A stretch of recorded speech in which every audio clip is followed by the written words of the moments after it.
News of the World reported that Sarah, Duchess of York, had allegedly offered access to her ex-husband, Prince Andrew, to a man that she thought was a business tycoon in return for a payment of £500,000. In fact, it was really an undercover reporter. Sarah has now apologised for the embarrassment caused, citing the incident as a serious lack of judgment. Buckingham Palace issued a statement categorically denying the Duke of York's knowledge of the meeting. However, this isn't the first time a public figure has been stung by this type of journalism.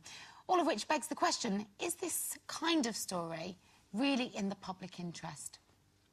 Well, this story, I think it possibly is, although it's difficult. It's difficult to judge.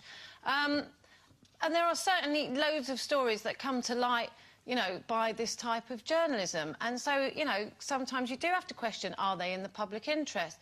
And I think, actually, it doesn't matter, because this type of journalism, as you say, I think is essential to find out the times when we really do need to find out stuff. And if someone says, right, you can only use entrapment if it's genuinely in the public interest, it can be argued all the time that it's not, however important it is. And the other thing is, like, if you do use entrapment, then, you know, not everybody is corruptible. And if you are, then surely you've only got yourself to blame for falling for it. Do you know what I mean? If a journalist comes along to you and says, well, do you want to do something absolutely outrageous and disgusting, if you turn around and say, OK, yes, then surely you're the one to blame, not the journalist. Well, no, that's not fair, and that's not... Well, I mean, why? We're talking about... You're the weak one.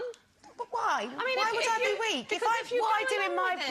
If you're using me as an example, what I do in my private life as a fundamentally private person, somebody who's never sought payment for interviews or put myself out there. So say I wanted to go and I don't know, have an affair with somebody, that's my business. Well, it's not in the public interest, it's in the public titillation.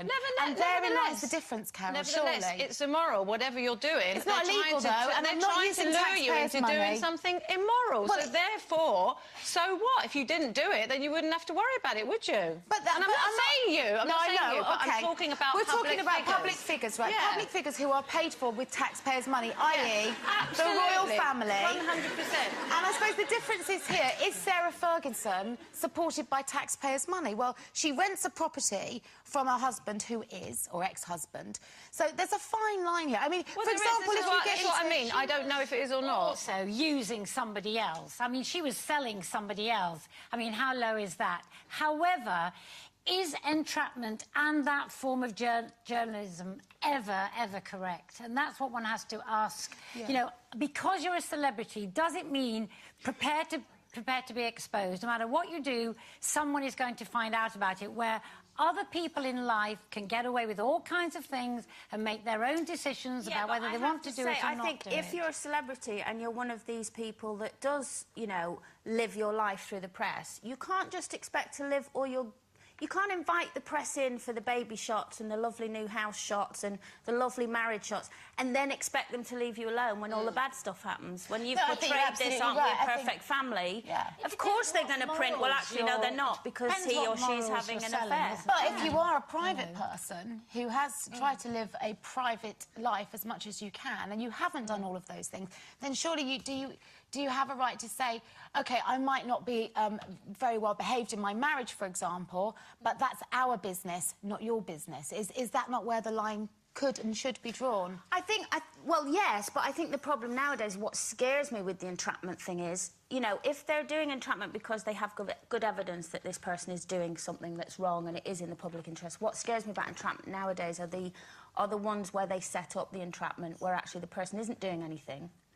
You know, for instance, they're trying to insinuate someone's having an affair, so they'll pay a model or something to go and stand next to them and get the photo and go, oh, look who they've been spotted with. I think that's completely out of order. But that's exactly what I'm saying, though. You know, if you don't do anything wrong, then you've got nothing to answer for, have you? Don't do anything wrong. They're out having a drink and a young girl comes up and goes, hi, can I have a kiss? You go like that, there's a photo, and the next thing is, who's the blonde next to whoever? But this is it. You can't claim privacy on any level, because then the wrong people get protected, and that's the sad sad but honest truth about the whole point of journalism. You have to be aware and of there it. are a lot of celebrities who would choose to, you know, can afford to have very expensive injunctions brought out against people and against reporting of certain things. And the danger there is they set precedents, and then you get into a situation where people who really don't deserve to be protected can be protected. So, you know, you have to let them do what they want. Happens. It's not satisfactory, but that's the way it is.